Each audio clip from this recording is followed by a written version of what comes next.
हाँ, तो अपना ये, और सब लोग इस चीज़ को बहुत ही सीरियसली लीजिएगा, ठीक है ना? क्योंकि भाई देखो मेरा एक मोटिव ये है कि अगर आप पढ़ रहे हो, ठीक है ना? जितने लोग भी बढ़ रहे हो, सब के सब आप अच्छे रैंकर में आप नाम अपना लेके आइए, ठीक है ना? सब लोग लेके आइए चाहे कोई भी है, सब लोग अपने आप को भाई मोटिवेटेड रखिए, 2 कॉपी खरीद लो, ठीक है ना? पतली-पतली 55 वाली कॉपी मत खरीदना नहीं तो हर दिन भरेगी, ठीक है ना? अच्छी मोटी कॉपी खरीद लो, एक फिजिक्स की खरीद लो, एक केमिस्ट्री के लिए खरीद लो।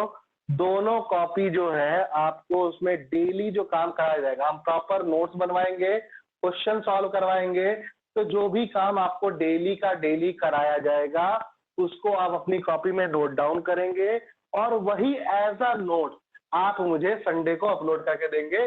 तो कोई एक्स्ट्रा वर्क मैं आपको नहीं दे रहा हूँ कि नहीं बैठ के घर पे कुछ एक्स्ट्रा वर्क करो।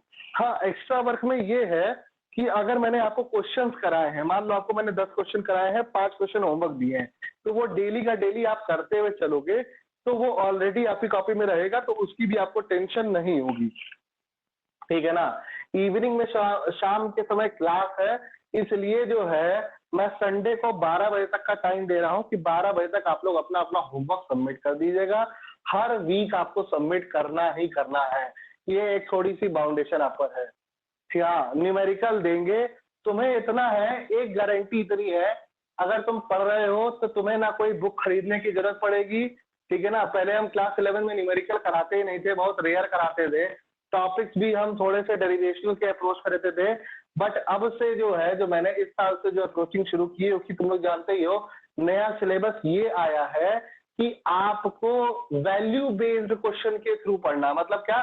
अपनी फिजिक्स को आपको रियलिस्टिक जोड़नी है। मतलब आप अगर अगर कुछ भी टॉपिक पढ़ रहे हो, तो उसको आप रियल लाइफ से जोड़ करके आपको बताना पड़ेगा कि हाँ, रियल लाइफ में अगर ऐसा होता, तो किस तरीके से उसको आप सोचते या फिर उसको किस तरीके से सॉल्व किया जाता। इसलिए जो है, यहाँ पे आपको क्वेश्चंस की संख्या पर्याप्त मात्रा में मिलेगी।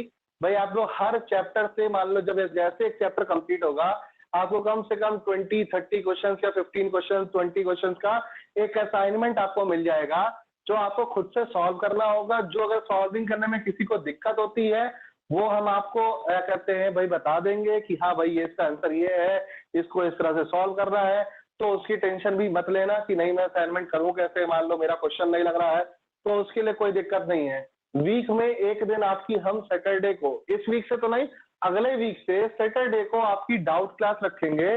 डाउट क्लास में उन्हीं बच्चे जो आपको जो क्वेश्चन आपका फंस रहा है, असाइनमेंट जो मैंने अपलोड किया होगा, उसमें कोई क्वेश्चन फंस रहा है, तो वो आप पूछेंगे। आपका कोई एक्स्ट्रा क्वेश्चन है तो वो आप पूछ सकते हो, या उस दिन केवल और केवल आपका न्यूमेरिकल या क्वेश्चन या प्रॉब्लम सॉल्विंग सेशन ही होगा। मतलब हर सैटरडे को केवल और केवल आपको क्वेश्चन ही सॉल्व कराए जाएंगे।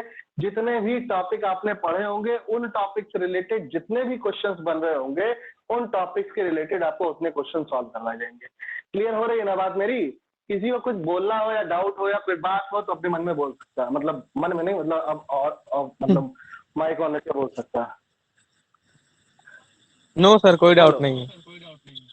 ठीक है ना? सबको ये बात क्लियर हो रही है और ये ऐप यूज करना आ रहा है ना भाई? यस सर, ये सबसे बड़ा अच्छा है प्रॉब्लम सर, था। अपने आप नोटिफिकेशन आ गया, ज्वाइन कर लिए हैं।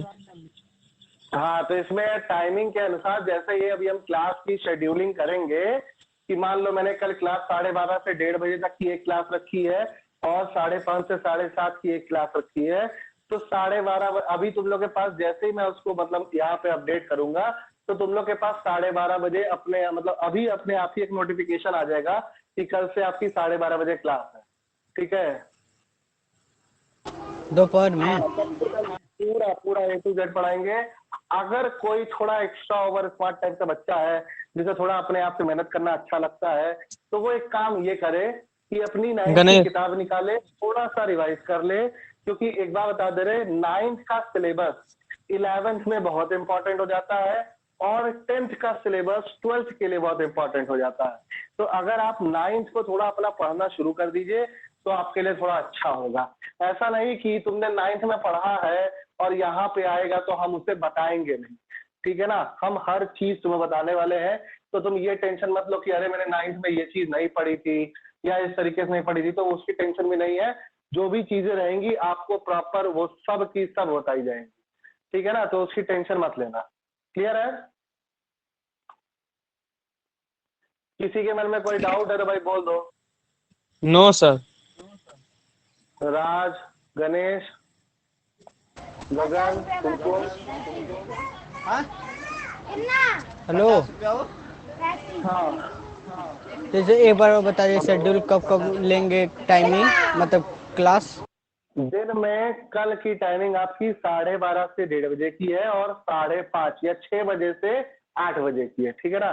6 से 7:30 मान लो, कोई दिक्कत नहीं है, भूल गए हो याद है कोई मतलब नहीं, ठीक है ना, कोई भी मतलब नहीं है। आप उसको आपको 9th का टॉपिक याद है नहीं है, अगर आपको चैप्टर का नाम भी नहीं पता है तब भी कोई दिक्कत नहीं है, उसकी कोई टेंशन लेने की जरूरत नहीं है। यहाँ आपको हर एक टॉपिक बारीकी से पढ़ाया जाएगा।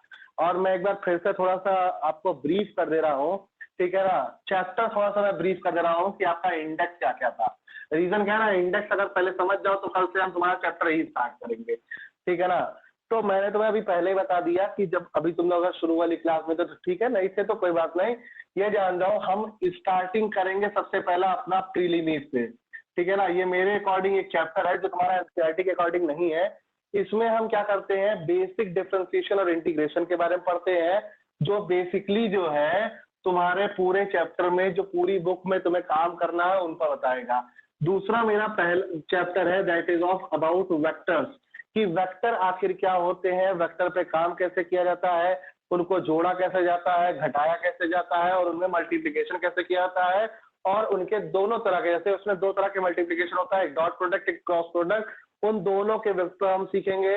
और किसी भी दो वेक्टर का अगर मुझे रिजल्टेंट वेक्टर निकालना हो, अगर कोई डायरेक्शन में जा रहे हो, उनके सॉल्व कर रहे हो, तो प्रॉपर न्यूमेरिकल बेस्ड चैप्टर है ये दोनों स्टार्टिंग के, जिनका इस्तेमाल फिजिक्स में 11th और 12th दोनों में सबसे ज्यादा मेजर रोल प्ले करते हैं ये लोग दोनों चैप्टर फिजिक्स के न्यूमेरिकल को सॉल्व करवाने में। क्योंकि अगर कोई भी टॉपिक ऐसा है जो वेक्टर क्वांटिटी का है और उसको अगर हमें कोई भी तरीके से सॉल्व करना है तो मुझे हमेशा वेक्टर्स चैप्टर की मदद लेनी पड़ेगी। इसी वजह से हम इन दोनों चैप्टर को सबसे स्टार्टिंग में पढ़ाते हैं। तुम्हारे एनसीईआरटी में कहीं ये दिखेंगे नहीं, ठीक है ना। लेकिन अगर ये दोनों नहीं पढ़ते हो तो तुम्हारा बेस हिल जाएगा। तीसरा चैप्टर तुम्हारा इसमें आ जाता है दैट इज फिजिकल वर्ल्ड, थोड़ा जल्दी जल्दी बता रहे हैं, ठीक है ना। फिजिकल वर्ल्ड आ पर जाएगा। एनसीईआरटी के अकॉर्डिंग भी तो थर्ड चैप्टर उसमें वेक्टर दिया है ना। हाँ, एनसीईआरटी में भी एक चैप्टर वेक्टर नाम से दिया हुआ है।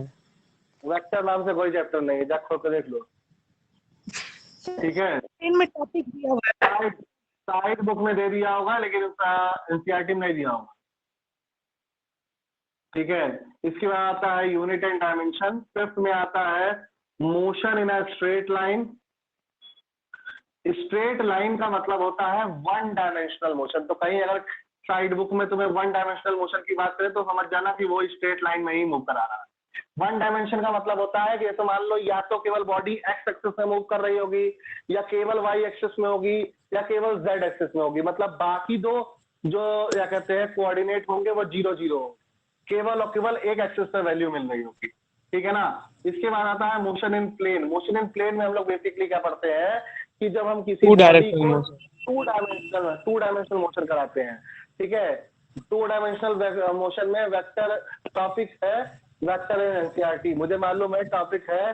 थोड़ा सा तुम्हारा मोशन इन प्लेन में इंक्लूड कर रखा है, थोड़ा सा जो है इसके बाद का एक तो चैप्टर है लॉज ऑफ मोशन, उसमें थोड़ा इंक्लूड कर रखा है, और थोड़ा ले जाकर के आखिरी में रखा हुआ है। तो अगर 3 टुकड़ों में अगर हम तुम्हें वेक्टर पढ़ाएंगे तो तुम खुद ही पागल होना शुरू हो जाओगे कि भाई कैसे वेक्टर पढ़ा जाए, ठीक है ना। इसीलिए जो है हम पूरा कॉम्पैक्ट करा के एक ही बार में पढ़ाएंगे, ठीक है ना, ताकि तुम्हें वही चैप्टर, भाई अगर खुद ही सोचो अगर एक चैप्टर का एक टॉपिक हम तुम्हें कभी कहीं पढ़ा दे, कभी कहीं पढ़ा दे, कभी कहीं पढ़ा दे, तो तुम्हारा खुद का हाल क्या होगा। तो वही दिक्कत हो जाएगी भाई, तुम खुद ही समझ में नहीं आएगा भाई हम एक टॉपिक यहाँ, एक टॉपिक वहाँ, एक टॉपिक कहाँ से पढ़ रहे हैं। जैसे यही हाल है सर्कुलर मोशन का। बॉडी का जब रोटेशनल मोशन कराते हो तो आधा चैप्टर उसको 3 पार्ट में पूरी बुक में डिवाइड किया हुआ है एनसीईआरटी के अकॉर्डिंग। तो अगर उस हिसाब से पढ़ेंगे तो पागल हो जाएंगे, ठीक है ना। तो जब सर्कुलर मोशन जब मान लो पढ़ना ही है तो पूरा सारा का सारा टॉपिक जितना भी सर्कुलर मोशन का है सारा का सारा एक जगह कॉम्पैक्ट करके पढ़ ले ताकि भाई क्लियरिटी ज्यादा बने, ठीक है ना। Motion in a straight line, motion in a plane, इन दोनों को बेसिकली हम जो चैप्टर का नाम देंगे that is called kinematics. Kinematics का मतलब ये होता है कि सबसे पहले मोशन को, जब बॉडी का मोशन हो रहा हो तो पहले 1 डायमेंशनल में कराओ, फिर 2 डायमेंशन में कराओ, फिर 3 डायमेंशन में कराओ। तो हम सारा पार्ट इस काइनामेटिक्स वाले पार्ट में पढ़ेंगे, ठीक है ना। 7वां चैप्टर मेरा आएगा that is laws of motion, sir ठीक है ना। लॉज ऑफ मोशन, इसमें बेसिकली न्यूटन के लॉज वगैरह पढ़ाए जाते हैं तुम्हें कि कौन कौन से न्यूटन के लॉ है। बेटा माइक ऑफ कर दो अगर तुम्हारा आवाज हो रहा है तो, ठीक है। तो बाकी लोग भी है ना, मान लो अगर तुम्हारा केवल दिक्कत होगा तो बाकी सबको दिक्कत होगा, तो माइक ऑफ कर दिया करो, ठीक है। 1 मिनट, ठीक है। इसके बाद लॉज ऑफ मोशन के बाद मेरा जो चैप्टर आएगा that is work energy and power, ठीक है ना। वर्क एनर्जी एंड पावर, इसके बारे में हमें यहाँ पे पढ़ना है। 9वां चैप्टर मेरा यहाँ पे मुझे मिलेगा सिस्टम ऑफ पार्टिकल, जिसमें हम क्या करते हैं बेसिकली, हम लोग पार्टिकल, मतलब मान लो तुम्हारे डायमेंशन, मतलब तुम जानते हो यूनिवर्स में कई सारे नंबर ऑफ पार्टिकल प्रेजेंट होते हैं। तो अब तक हम लोग जो पूरे चैप्टर में पढ़ाई कर रहे होते हैं वो हमेशा एक पार्टिकल को लेके करते हैं कि अगर एक पार्टिकल है तो उसकी काइनेटिक एनर्जी हाफ mv² होगी, पोटेंशियल एनर्जी mgh होगी। तो इसी तरह से हमें यहाँ पे पढ़ना है कि अगर मान लो वहां पे n नंबर ऑफ पार्टिकल्स हो जाए या इनफाइनाइट नंबर ऑफ पार्टिकल्स हो जाए, तब किस तरीके से उनके बारे में स्टडी की जाती है। तो this is called the system of particle, जब हम इनको जनरलाइज फॉर्म में ले जाते हैं, ठीक है ना। इसके बाद मेरा इसी में आता है that is of rotational motion, या इसको कुछ लोग जो है एक अलग चैप्टर बना देते हैं दैट इज सर्कुलर मोशन के नाम से, ठीक है ना। तो उसके लिए घबराना नहीं भाई, अपना एक चैप्टर के फॉर्म में जब वक्त आएगा तो उसको पढ़ाया जाएगा। इसके बाद आता है ग्रेविटेशन, जो लोग कंपटीशन की तैयारी के लिए सोच रहे हैं उनके लिए ये चैप्टर पढ़ना बड़ा कंपलसरी टाइप से है, क्योंकि ग्रेविटेशन जो है काफी इंपॉर्टेंट रोल प्ले करता है तुम्हारा कंपटीशन वगैरह चैप्टर में, ठीक है ना। काफी इंपॉर्टेंट होता है और काफी 1-2 क्वेश्चन 3 क्वेश्चन हमेशा इससे मिल भी जाते हैं, तो इसलिए थोड़ा इंपॉर्टेंट हो जाता है। इसके बाद आता है, इतने तक में तुम्हारी फर्स्ट बुक खत्म होगी। 11वां चैप्टर इसमें आता है that is mechanical properties of solid. Solid के बारे में क्या क्या बातें हमें जाननी है इसके बारे में पढ़ते हैं। इसी चैप्टर को और भी ज्यादा इलेबोरेटेड फॉर्म में केमिस्ट्री में पढ़ाया जाएगा 12th क्लास में। पहला चैप्टर वहां पे नाम ही है सॉलिड स्टेट के बारे में, ठीक है ना। इसके बाद आता है इसी तरह से mechanical properties of fluid. Fluid का मतलब होता है the thing which can flow, ठीक है ना। तो जैसे मान लो हवा है या पानी है, ये सब सारी चीजें क्या है, बह सकती है ना। तो हवा क्या होती है, बहती है ना भाई, तो बहती हवा से गाना वाला भी है। तो वही चीज यहाँ पे बोल रहा है कि भाई ये यहाँ पे उन चीजों के बारे में तुम्हें पढ़ना पड़ेगा जो चीजें फ्लो कर सकती हैं, जो चीजें बह सकती हैं, उनके बारे में तुम्हें यहाँ पे पढ़ना है। उनके ऊपर कौन कौन से लॉज है, कौन कौन से नियम है, ये सारी बातें बताई जाएंगी। इसके बाद आता है thermal properties of matter. Thermal properties of matter के बारे में क्या बोला जाता है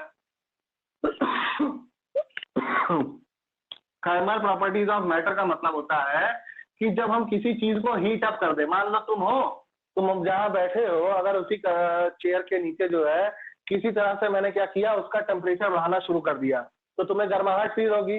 हो सकता है तुम मोशन करने लग जाओ, हो सकता है गर्माहट की वजह से तुम थोड़ा जलन फील हो, तुम या तो तुम्हारा कोई बॉडी पार्ट जल जाए। तो इसी तरह से मैटर में भी क्या होता है, जब उनको हम क्या करते हैं, थर्मल एनर्जी देते हैं, तो उनके अंदर थर्मल प्रॉपर्टीज को ऑब्जर्व किया जाता है कि क्या क्या थर्मल प्रॉपर्टीज देखी जा सकती है, मतलब हीट की वजह से क्या क्या इफेक्ट देखे जा सकते हैं। तो जब हीट की वजह से इफेक्ट दिखेगा तो ऑब्वियस ही सब बात है, सबसे पहला तुम मोशन क्या कराते हो। अगर मान लो कोई गर्म बर्तन तुमने हाथ से छू लिया है, तो सबसे पहले एक रिपल्सिव फोर्स या कह लो रिपल्स डायरेक्शन में तुम हमेशा एक मोशन करते हो। भाई ऐसा नहीं कि मान लो गर्म चीजों को छूते तो उसी के डायरेक्शन में मोशन करते हो ना, उससे हटाने के लिए हाथ हटाने के लिए मोशन कराते हो, ठीक है ना। हाँ, चेयर वाला एग्जांपल मेरा फेवरेट बेटा, तुम्हारे पे एक दिन अप्लाई करेंगे, तुम टेंशन मत, ठीक है ना। तो इसके बाद आता है थर्मोडायनेमिक्स। थर्मोडायनेमिक्स में बेसिकली क्या करते हैं कि अगर किसी चीज को हीट अप कर दिया गया है तो उनके मोशन को कैसे पढ़ा जाता है, ठीक है ना। तो उनमें ऑब्वियस सी बात है मोशन हुआ, तो जब हमने उनकी प्रॉपर्टीज जान ली, तो मान लो कि वो कंट्रैक्ट करेंगे, एक्सपैंड करेंगे, ये सारी चीजें जब जान गए तो ऑब्वियस सी बात है उनके पार्टिकल का मोशन होगा। तो जब पार्टिकल का मोशन होने लगता है तो हम एंटर कर जाते हैं थर्मोडायनेमिक्स में। थर्मोडायनेमिक्स तुम्हें केमिस्ट्री में भी पढ़ाई जाएगा, केमिस्ट्री में भी है, फिजिक्स में भी है, बट दोनों में डिफरेंस क्या है, ठीक है, कि थर्मोडायनेमिक्स अगर जो फिजिक्स वाला पढ़ते हो, फिजिक्स के अकॉर्डिंग अगर पढ़ते हो, तो उसमें जो है तुम्हें मैथमेटिकल अप्रोच से इसको पढ़ाया जाता है, ठीक है। इसमें मैथमेटिक्स अप्रोच मतलब डेरिवेशन की संख्या तुम्हें ज्यादा मिलेगी, लेकिन यही चैप्टर जब तुम केमिस्ट्री में पढ़ते हो तो उसको थ्योरेटिकल अप्रोच से पढ़ा जाता है, मतलब उसमें हम थ्योरी के बारे में ज्यादा जानते हैं, ठीक है। इसके बाद आता है काइनेटिक थ्योरी ऑफ गैस। जैसे तुम जानते हो कि जो गैस होते हैं उनके पास कुछ एक्स्ट्रा ही काइनेटिक एनर्जी होती है। भाई हल्की सी कहीं सी गैस हो ना, तुरंत काइनेटिक एनर्जी करके जो है मोशन करके जो है एक जगह से दूसरी जगह बहुत आसानी से पहुंच जाती है ना।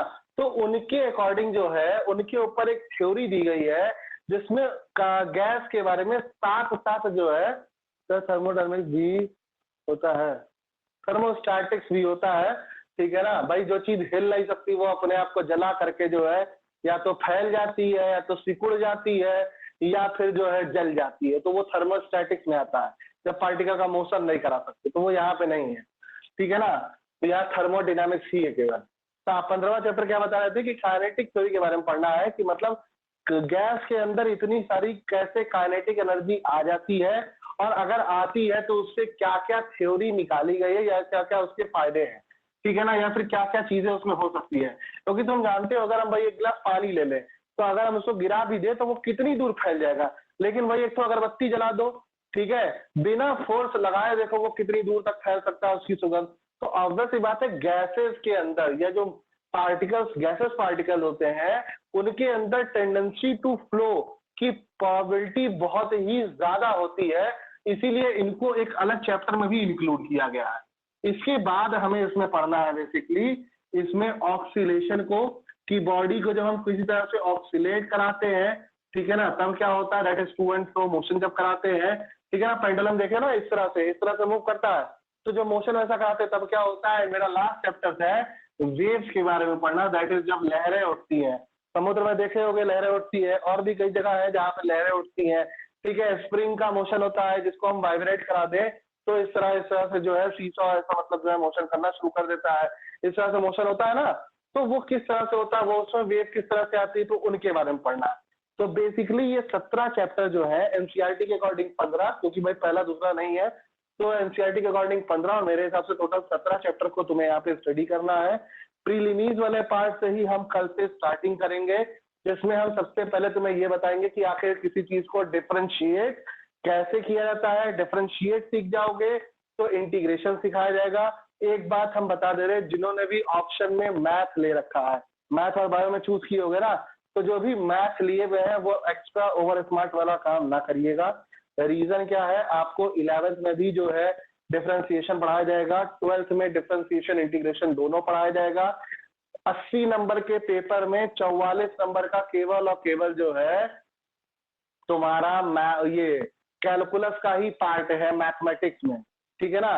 तो ये बात याद रखना कि केवल और केवल 44 नंबर मतलब लमसम एक बुक तुम्हारी मैथमेटिक्स की वही है। तो इस वजह से जो है हम जो पढ़ाएंगे वो उतना ही तुम्हें पढ़ा रहे हैं जितना फिजिक्स में काम लायक है। हम मैथ्स के अकॉर्डिंग नहीं पढ़ाएंगे। रीजन क्या है, मैथ्स के अकॉर्डिंग पढ़ाने लगेंगे तो लमसम पूरी एक बुक पढ़ानी पड़ जाएगी। तो अगर हम मैथ्स की बुक पढ़ाएंगे तो फिजिक्स कब पढ़ाएंगे। तो इस वजह से हमें जितना फिजिक्स में काम है that is basic differentiation and integration का। एक बात याद रखिए, क्वेश्चन तो डाल ही सकते हो, तो अपने अपने क्वेश्चन पुट अप कर लीजिएगा, ठीक है भाई। एक दूसरे से जवाब मिल जाता है तो ठीक है, नहीं तो हम सॉल्व करवा देंगे। सैटरडे को, इस सैटरडे से छोड़ करके अगले सैटरडे से जो है आपका डाउट क्लियरिंग सेक्शन रहेगा, जिसमें आपको जो भी क्वेश्चन डाउट फंसे हो वो आप पूछ सकते हो, प्रॉपरली उनको ज्वाइन कर सकते हो, उनको समझ सकते हो। किसी को कोई एक्स्ट्रा वर्क मतलब जैसे मान लो कोई क्वेश्चन समझ में नहीं आ रहा है या फिर कोई टॉपिक क्लियर नहीं हो रहा है, डेली के सेशन में आप पूछने में हिचकिचा रहे हो, तो सैटरडे को आप उसको पूछ सकते हो। आपका मतलब क्या है ना, पूरा का पूरा डाउट क्लियरिंग सेक्शन है। तो अगर आपको उसमें कोई भी तरीके का डाउट फंसा है, आप उस दिन अपने आप के सारे डाउट अपने क्लियर आप कर सकते हैं, ठीक है ना। तो ये बेसिकली आज के लिए मैं एक डेमो सेशन रखा था या मान लो मैं कोशिश किया था कि पूरा क्लास चल जाए क्लास करते, पर वो नहीं हो पाया, तो हमने इस वाली ऐप से जो है तुम्हें एक बेसिक जो है इलेबोरेशन दे दिया है कि तुम्हें फिजिक्स में पढ़ना क्या क्या है। केमिस्ट्री का भी इलेबोरेशन आपको कल मिल जाएगा, ठीक है ना, कि बेसिकली केमिस्ट्री में हमें क्या क्या पढ़ना है और किस तरीके से हम उसको शुरुआत करेंगे। और कल से आपका रेगुलर क्लासेस चलेगा, ठीक है ना।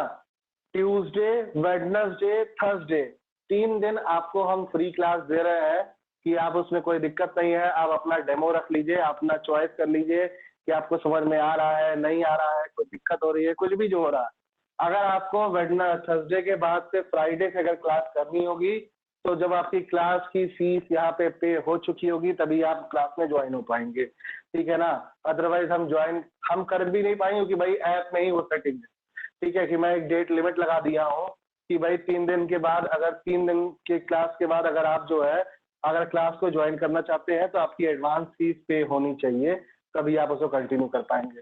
और आप ये भी नहीं कर सकते कि नहीं लाओ एक जने ने लेक्चर जो है मतलब पे कर दिया है और 4 लोग उसी को कहते हैं ज्वाइन करवा लो, क्योंकि जिस मोबाइल में आपका ये पहली बार इंस्टॉल हो गया है उसी मोबाइल में आप इसको चलाएंगे तो ही ये चलेगा। दोबारा मोबाइल चेंज होने पे आपका ये चीजें पॉसिबल नहीं। तो 3 दिन का डेमो सेशन है, मतलब ट्यूसडे, वेडनेसडे और थर्सडे का। जिनको भी कुछ समझना पर है या सर फिर कोई जैसे कि इस मोबाइल से नहीं कर रहे हैं, दूसरे मोबाइल से कर रहे हैं, तो तुम अभी थर्सडे तक का टाइम है, चेंज मोबाइल कर नंबर से सकते हो। लॉगिन कर करके। हाँ, तो थर्सडे तक कर सकते हो, ठीक है। अरे मतलब फीस जैसे पे करने का, से हाँ लॉगिन बोलो। करके, हाँ, लॉगिन कर जैसे लेना लॉगिन थर्सडे किसी तक। और मोबाइल में मतलब कर सकते हैं ना।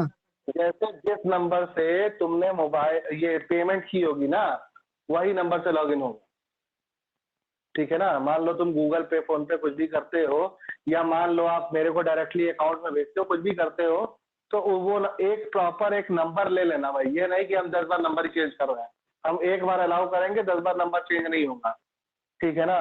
तो ये बात याद रखिएगा, ठीक है। इसमें जो डायरेक्टली इस ऐप से पे करना चाहते हैं, ऐप पे भी मैंने डिटेल ऑलरेडी सेव की हुई है, तो जो लोग ऐप से डायरेक्टली पे करना चाहते हैं टेकमिंट ऐप से डायरेक्टली पे कर सकते हैं। जिनको कोई और मेथड यूज करना है वो उससे कर सकते हैं। जिनको मेरा मोबाइल नंबर 7071 वाला मालूम है वो डायरेक्टली गूगल पे, फोन पे कुछ भी कर सकते हैं, ठीक है ना। तो हर चीज का एक डिस्क्रिप्शन दे दिया है। ट्यूसडे, वेडनेसडे, थर्सडे 3 दिन आपकी डेमो क्लास है। तो कल से हम स्टार्ट कर रहे हैं, आज के लिए इतना ही, ठीक है ना। किसी को किसी चीज से रिलेटेड डाउट है तो आप पूछ लीजिए। माइक सबका ऑन है, आप अपना अपना माइक ऑन कर सकते हैं। किसी को बोलना है, चैट में कुछ लिखना है, कुछ भी आपको डाउट है तो आप कर लीजिए। कहीं से किसी चीज से कोई डाउट है?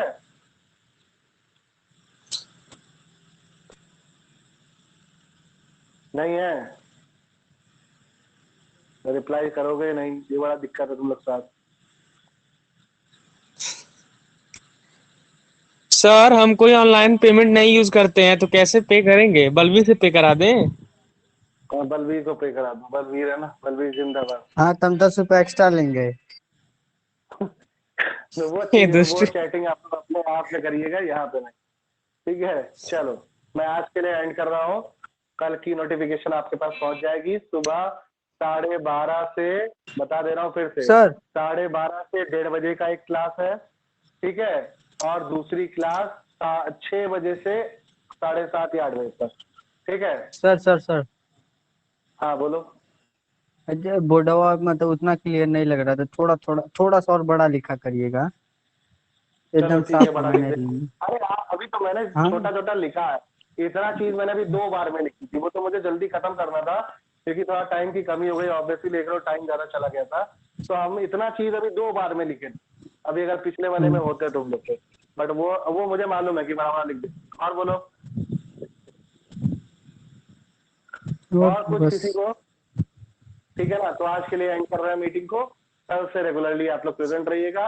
और अब तो किसी को ऐप में दिक्कत नहीं हो रही ना कि भाई कैसे हम ऐड होंगे या कुछ होंगे। इसमें तो डायरेक्टली नोटिफिकेशन आ जाता होगा, तुरंत आप ऐड अप हो जा रहे यस होंगे। सर, ये जल्दी हो जा रहा है।